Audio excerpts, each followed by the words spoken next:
आवाज आ रही बच्चों? Yes ma'am. चलिए, गुड मॉर्निंग बच्चों। Good morning ma'am. चलो, अच्छा ये बताओ, आप लोगों का संस्कृत में हो गया 2 चैप्टर? बोलिए। मैम लिटरेचर में भी हो गया 2 चैप्टर आप लोगों का ना? Yes ma'am. और लैंग्वेज में भी, ठीक? Yes language ma'am. में 2 चैप्टर हो गया। आपकी वर्क बुक का भी हो गया है। Yes ma'am. सभी में 2 चैप्टर हो गया है ना? Yes ma'am. अच्छा आप बताओ, महाभारत पढ़े हो इसके पहले? No ma'am. आज हम लोग महाभारत पढ़ेंगे, ठीक है? Yes ma'am.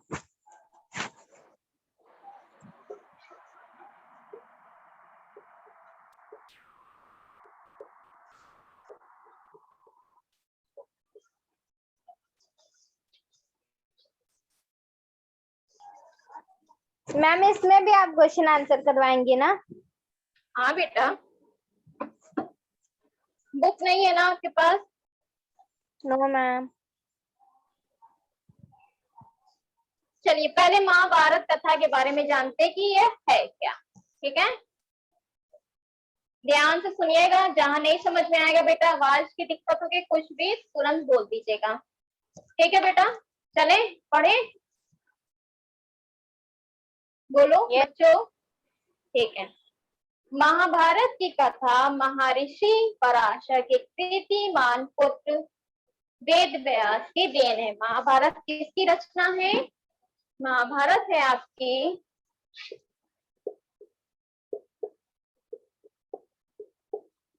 जो इन्होंने जिसकी रचना की है, महर्षि पराशर के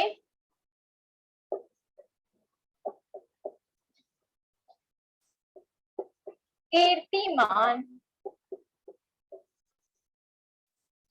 पुत्र वेद व्यास की, ठीक? व्यास जी ने महाभारत की यह कथा सबसे पहले अपने पुत्र शुकदेव को कंठस्थ कराई थी। कहने का यहाँ पे मतलब है कि जिनका पुत्र था कौन? शुकदेव, उनको सबसे पहले ये कथा बताई गई थी। बाद में अपने दूसरे शिष्यों को। मानव जाति में महाभारत की कथा का प्रसार महर्षि वैशंपायन के द्वारा हुआ। वैशंपायन व्यास जी के प्रमुख शिष्य थे। इनमें से अच्छा बताओ किसके पास बुक है अभी इस टाइम? आदित्य, आदित्य आपके पास है? आदित्य, प्रीति, सौम्या, जन्नत, आप लोगों में किसके पास है? मेरे पास। प्रीति के पास है और जन्नत के पास नहीं है, और आदित्य आपके पास? है मैम। मिल रहा है ना? कहाँ पे पढ़ रहे हैं बेटा? मैम दोनों दे दे। प्रीति, प्रीति जैसा बेटा कहाँ पढ़ रहे हैं, समझ में आ रहा है ना? यस। चलिए, तो तुम बीच में किसी से बोल देंगे पढ़ने के लिए, ठीक है कृति और आदित्य? इसलिए ध्यान से एक एक लाइन पढ़िए। ऐसा माना जाता है कि महाराजा परीक्षित के पुत्र जन्मेजय ने एक बड़ा यज्ञ किया। इस महायज्ञ में सुप्रसिद्ध पौराणिक सूत जी भी मौजूद थे। सूत जी ने समस्त ऋषियों की एक सभा बुलाई। महर्षि शौनक इस सभा के अध्यक्ष हुए। सूत जी ने ऋषियों को सभा में महाभारत की कथा प्रारंभ की। महाराजा शांतनु के बाद उनके पुत्र चित्रागंधा हस्तिनापुर की गद्दी पर बैठे।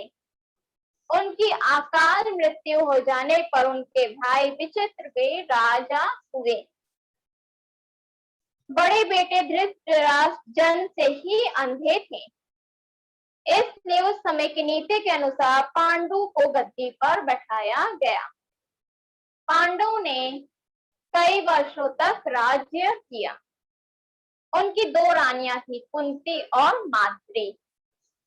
कुछ समय राज करने के बाद पांडु अपने किसी अपराध के प्रायश्चित के लिए तपस्या करने जंगल में गए। उनकी दोनों रानियां भी उनके साथ ही गईं। वनवास के समय कुंती और माद्री ने 5 पांडवों को जन्म दिया। कुछ समय बाद पांडवों की मृत्यु हो गई। ऋषि मुनियों ने पालन पोषण किया और पढ़ाया लिखाया। जब युधिष्ठिर 16 वर्ष के हुए तो ऋषियों ने 5 कुमारों को हस्तिनापुर ले जाकर पितामह भीष्म को सौंप दिया। 5 पांडव बुद्धि से तेज और शरीर से बली थे। उनकी प्रखर बुद्धि और मधुर स्वभाव ने सबको मोह लिया था। यह देखकर धृतराष्ट्र के पुत्र कौरव उनसे जलने लगे और उन्होंने पांडवों को तरह तरह से कष्ट पहुंचाना शुरू किया। दिन पर दिन कौरवों और पांडवों के बीच बैर भाव बढ़ता गया। ठीक अंत में पितामह भीष्म ने दोनों को किसी तरह समझाया और उनके बीच संधि कराई। भीष्म के आदेशानुसार कुरुराज के 2 हिस्से किए गए। कौरव हस्तिनापुर में ही राज करते रहे और पांडवों को एक अलग राज दे दिया गया, जो आगे चलकर इंद्रप्रस्थ नाम से मशहूर हुआ। इस प्रकार कुछ दिन शांति रही। उन दिनों राजा लोगों में चौसर खेलने का आम रिवाज था। राज्य तक की बाजियां लगा दी जाती थी। इस रिवाज के मुताबिक एक बार पांडवों और कौरवों ने चौपड़ खेला। कौरवों की तरफ से कुटिल शकुनी खेला। उसने युधिष्ठिर को हरा दिया। इसके फलस्वरूप पांडवों को हरा दिया और उनको 13 वर्ष का वनवास भोगना पड़ा। उसमें एक शर्त यह भी थी कि 12 वर्ष के वनवास के बाद 1 वर्ष अज्ञातवास का होगा। उसके बाद उनका राज उन्हें लौटा दिया जाएगा। द्रौपदी के साथ 5 पांडव 12 वर्ष वनवास और 1 वर्ष अज्ञातवास बिताकर वापस लौटे, पर लालची दुर्योधन ने नहीं दिया। राज वापस करने से इनकार कर दिया। अतः पांडवों को अपने राज के लिए लड़ना पड़ा। युद्ध में सारे कौरव मारे गए। तब पांडव उस विशाल साम्राज्य के स्वामी हुए। इसके बाद 36 वर्ष तक पांडवों ने राज किया और फिर अपने पोते परीक्षित को राज देकर द्रौपदी के साथ तपस्या करने हिमालय चले गए। संक्षेप में यही महाभारत की कथा है। ठीक है, समझ में आया इतनी चीज? यस। अब यहाँ से ये तो आपकी महाभारत की कथा हुई। अब यहाँ से आपको एक एक का परिचय देते हुए, मतलब स्टार्टिंग से कैसे हुआ प्रारंभ, आपका हर चैप्टर में यहाँ पे दिया गया। तो पहला चैप्टर आपका कौन सा है? देवव्रत। ठीक,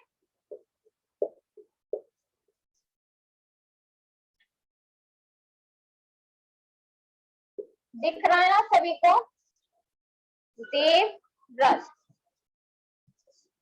चलो अब ये स्टोरी स्टार्ट होती है। ध्यान से सुनिए बच्चों, ठीक है?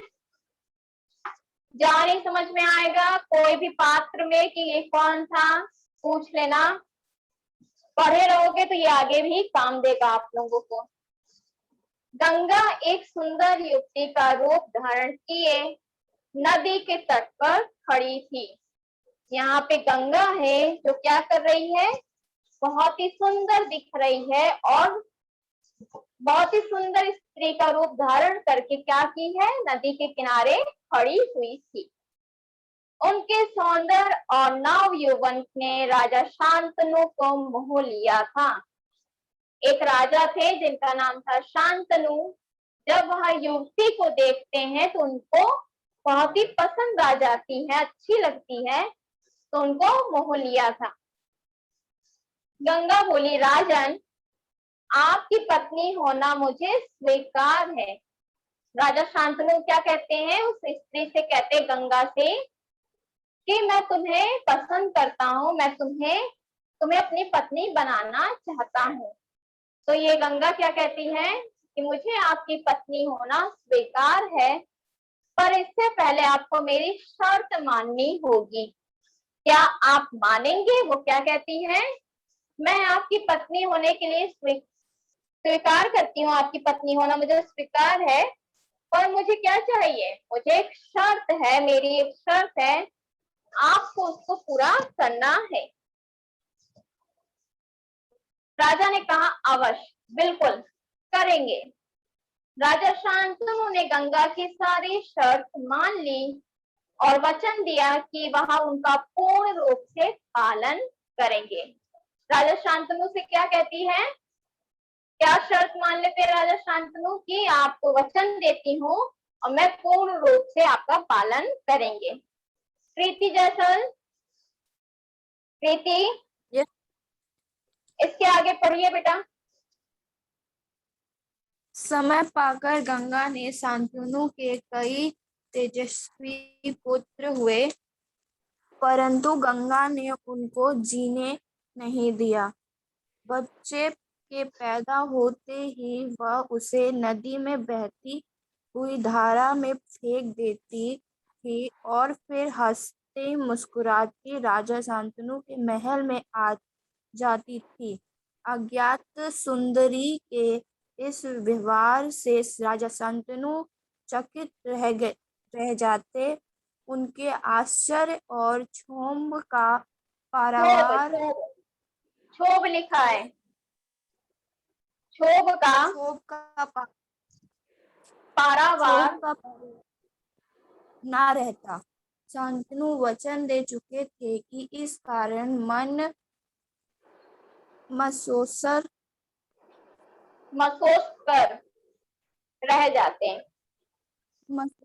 रह जाते। 7 बच्चों को गंगा ने इसी बहती नदी इसी भांति बेटा ध्यान से देख के पढ़ो। 7 बच्चों को गंगा ने इसी भांति, पढ़िए बेटा आगे। भांति नदी की धारा में बहा दिया। 8वां बच्चा पैदा हुआ। गंगा उसे भी लेकर नदी की तरफ जाने लगी तो शांतनु से ना रहा गया। बोले, माँ होकर अपने नादान बच्चों को अकारण ही क्यों मार दिया करती हो? क्या घृणित व्यवहार तुम्हें तो शोभा नहीं देता? देखो क्या राजा मतलब है कि राजा शांतनु थे, उनकी हर शर्त को मानते हैं कि ठीक है मैं आपका पालन करूंगी। फिर उसके बाद क्या होता है, लेकिन जब गंगा और शांतनु के बच्चे होते हैं, तो जब बच्चे होते थे तो ये गंगा क्या करती थी, 7 पुत्र हुए थे इनके, उसे एक एक बच्चे को ले जाके गंगा में बहा देती थी। राजा शांतनु हमेशा देखते थे, लेकिन लास्ट में उनसे रहा नहीं गया। उन्होंने कहा कि तुम ऐसा व्यवहार क्यों करती हो, तुम्हें यह शोभा नहीं दे रहा है कि एक माँ होकर अपने बच्चे को बहा रही हो। फिर उसके बाद राजा की और बात सुन राजा की बात सुनकर गंगा मन ही मन मुस्कुराई, परंतु क्रोध का अभिनय करते हुए बोले, राजन, क्या आप अपना वचन भूल गए हैं? मालूम होता है कि आपको पुत्र से ही मतलब है, मुझसे नहीं। आपको मेरी क्या परवाह है? ठीक है, पर शर्त के अनुसार मैं अब नहीं ठहर सकती। हाँ, मैं आपके इस पुत्र को मैं नदी में नहीं फेंकूंगी। इस अंतिम बालक को मैं कुछ दिन पालूंगी और फिर पुरस पुरस्कार के रूप में पुरस्कार के रूप में आपको सौंप दूंगी। यह कहकर सौंप गंगा सौंप साथ दूंगी। अच्छा बस करो सौंप बेटा, रुको। और किसी के पास बुक है? आदित्य आपके पास है? आदित्य हट जा रहा है जब उसको पढ़ने के लिए बोल रहे हैं। और किसी के पास? Saumya, Zainab, Aastha? No ma'am. No ma'am. Aditya से बोल देना कि मैम पढ़ने के लिए कहती है तो ये रिमूव हो जाते हैं ना। चलो आगे पढ़ो प्रीति। यह कहकर बच्चे को साथ लेकर चली गई। यही बच्चा आगे चलकर भीष्म पितामह के नाम का विख्यात नहीं, गलत गलत पढ़ी हो। यहाँ कहकर गंगा बच्चे को साथ लेकर चली गई। यही बच्चा आगे चलकर भीष्म पितामह के नाम से विख्यात हुआ। चलिए आगे पढ़िए फिर। गंगा के चले जाने के से राजा शांतनु का मन विरक्त हो गया। उन्होंने भोग विलास, भोग विलास, विलास विलास बेटा, उन्होंने भोग विलास से जी हटा लिया और राजकाज में मन लगाने लगे। एक दिन राजा शिकार खेलते खेलते गंगा के तट पर चले गए तो देखा किनारे पर खड़ा एक सुंदर और गठीला युवक गंगा की बहती हुई धारा पर बाण चला रहा था। बाणों की बौछार से गंगा की प्रचंड धारा एकदम रुकी। प्रचंड बोलो, प्रचंड। प्रचंड हम्म, धारा प्रचंड धारा एकदम रुकी हुई थी। यह दृश्य देखकर शांतनु रह गए। इतने में ही राजा के सामने स्वयं गंगा आकर उपस्थित हो गई। गंगा ने युवक को अपने पास बुलाया और राजा से बोली, राजन, पहचाना मुझे और इस युवक? यही आपका और मेरा 8वां पुत्र देवव्रत है। महर्षि वशिष्ठ ने इसे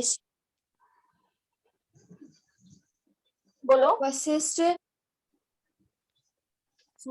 बेटा। चलो पढ़ो आगे। वशिष्ठ ने इसे शिक्षा दी। शास्त्र ज्ञान की शुक्राचार्य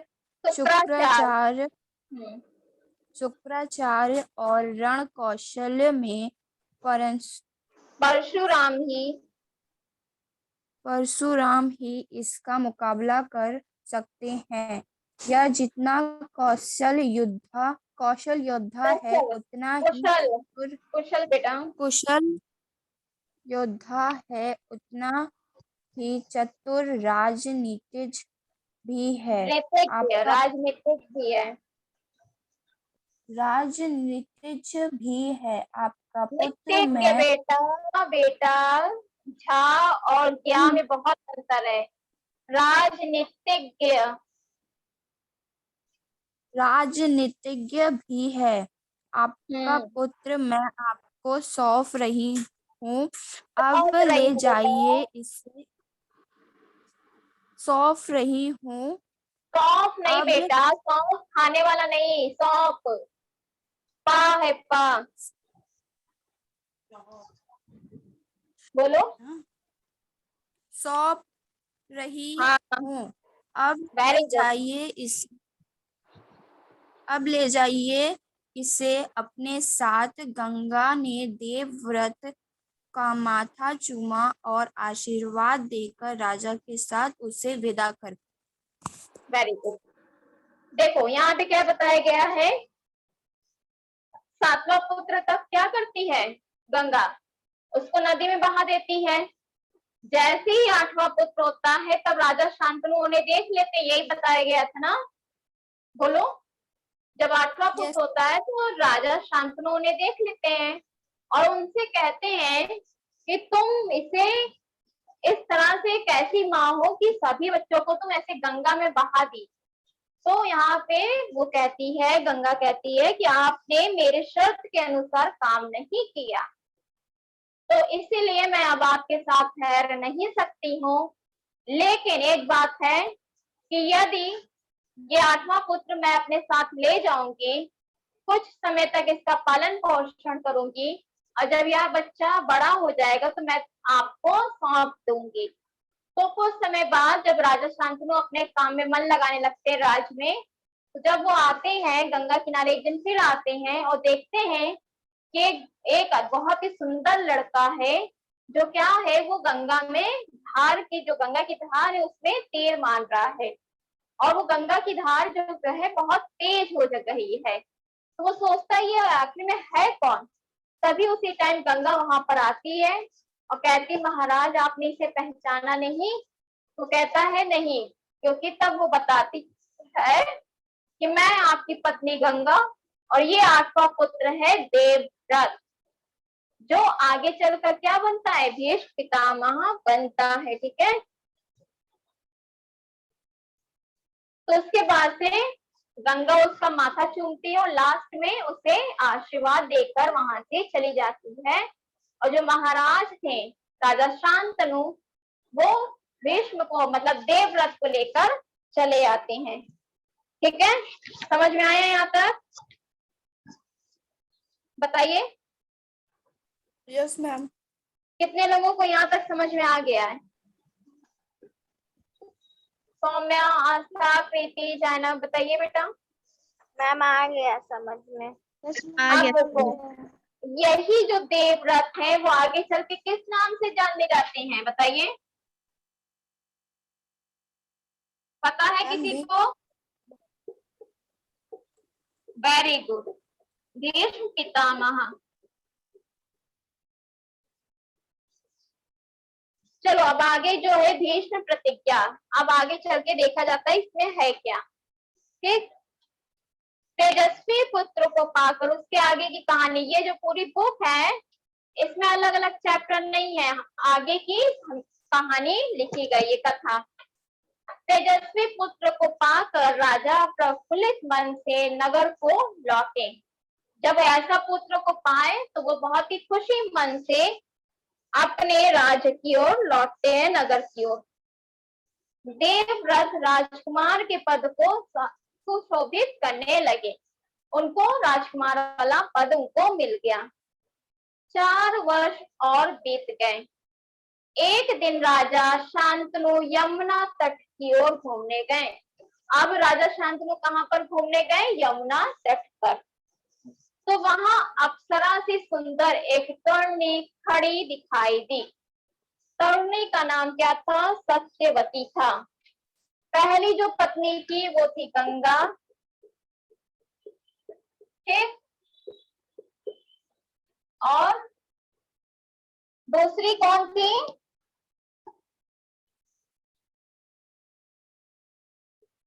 सत्यवती। अभी देखो आगे की इसकी क्या कहानी, इसकी शादी के देखो कैसे होती है। इनकी भी एक शर्त रहती है, आगे पढ़ेंगे समझ में आ जाएगा। क्या था कि 4 वर्ष और बीत गए। एक दिन राजा शांतनु यमुना तट की ओर घूमने गए तो वहां अप्सरा से सुंदर एक तरुणी खड़ी दिखाई दी। तरुणी का क्या नाम था? सत्यवती।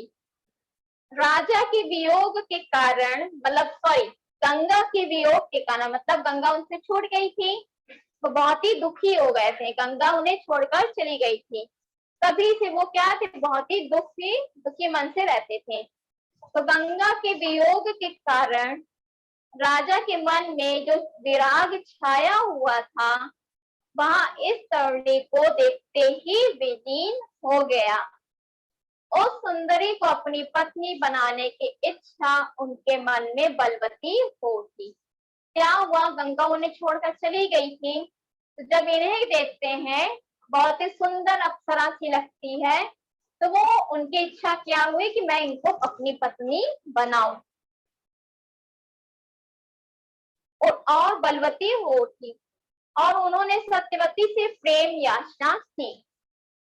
सत्यवती बोली, मेरे पिता मल्लाहों के सरदार हैं। मल्लाह जानते हो क्या होता है? बताओ, कोई मल्लाह जानता है क्या होता है? जैनब बोलो, क्या होता है? मैम नहीं पता। मल्लाह नहीं जानते हो तुम लोग? ओ मैम। जो नदी किनारे नाव चलती है, नदी में नाव चलती है कि नहीं? बोलो, उस नाव को कोई चलाता है, उसे Yes, ma'am. मल्लाह कहते हैं, उसे मल्लाह कहते हैं। ठीक है, यस मैम। समझ गए? तो मेरे पिता मल्लाहों के सरदार हैं, पहले उनकी अनुमति ले लीजिए, फिर मैं आपकी पत्नी बनने को तैयार हूँ। क्या कह रही है सत्यवती? क्या कहती है कि मेरे पिताजी मल्लाहों के राजा हैं, पहले मैं उनसे अनुमति मतलब आज्ञा ले लूं तो फिर आपकी पत्नी में बनने को स्वीकार कर लूंगी। राजा ने कहा जो मांगो। नहीं, राजा शांतनु ने जब अपनी इच्छा उन पर प्रकट की, किन की? तब केवट राज ने कहा आपको मुझे एक वचन देना पड़ेगा। सत्यवती के पिता का क्या नाम था, बताओ? प्रीति बताओ बेटा। जैनब, सौम्या बताइए। आस्था, केवट राज। ठीक है, बुक ले लीजिए जिससे आप लोगों को शब्दों को पता चलता रहे, नहीं तो भूल जाओगे। प्रीति, प्रीति Yes, जैसा ma'am. पढ़ो बेटा। Yes. केवट राज ने कहा मुझ केवट राज, आपको सुनो सुनो, बाकी बच्चे भी सुने। केवट राज जो है वो सत्यवती के पिता थे, मल्लाहों के क्या सरदार। चलिए आगे।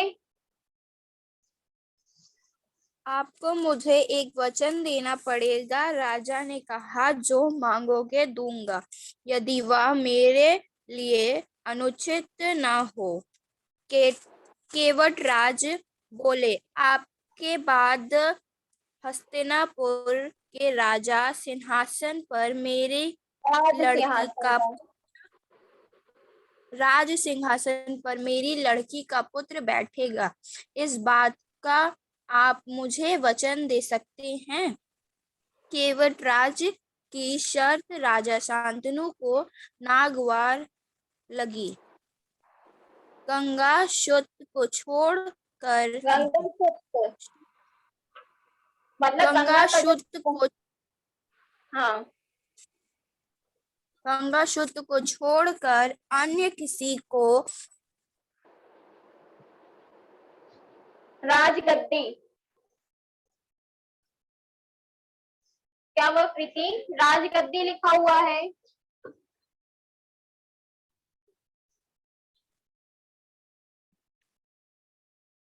पढ़ो। प्रीति क्या हुआ बेटा? मैम कनेक्शन लॉस्ट हो गया। आ गया अब? Yes ma'am. राजगद्दी लिखा है, ठीक है। Yes ma'am. राजगद्दी पर बैठाने की कल्पना तक उनसे ना हो सकी। निराश और उद्विग्न मन से वह नगर की ओर लौट आए। किसी से कुछ कह भी ना सके, पर चिंता उनके मन को कीड़े की तरह कुतुर कुतुर कर खाने लगी। देवव्रत ने देखा कि उनके पिता के मन में कोई न कोई व्यथा समाई हुई है। एक दिन उसने शांतनु से पूछा, पिताजी, संसार का कोई भी सुख ऐसा नहीं है जो आपको प्राप्त न हो, फिर भी इधर कुछ दिनों से आप दुखी दिखाई दे रहे हैं, आपको किस बात की चिंता है? लतीफ शांतनु ने गोलमोल बातें बताई, फिर भी कुशर्ग बुद्धि देवव्रत को बात समझाते देर न लगी। उन्होंने राजा के सारथी से पूछताछ करी कि उस दिन केवटराज से यमुना नदी के किनारे जो कुछ बातें हुई थी उनका पता लगा लिया। पिताजी के मन में व्यथा जानकर देवव्रत सीधे केवटराज के पास गए और उनसे कहा कि वह अपनी पुत्री सत्यवती का विवाह महाराजा शांतनु से कर दे। केवटराज ने वही शर्त दोहराई जो उन्होंने शांतनु के सामने रखी थी। देवव्रत ने कहा, यदि तुम्हारी आपत्ति का कारण यही है तो मैं यह वचन देता हूँ कि मैं राज्य का लोभ नहीं करूंगा। सत्यवती का पुत्र ही मेरे पिता के बाद राजा बनेगा। केवटराज इससे संतुष्ट ना हुए। उन्होंने और दूर की सोची बोले, आर्यपुत्र आर्यपुत्र आर्य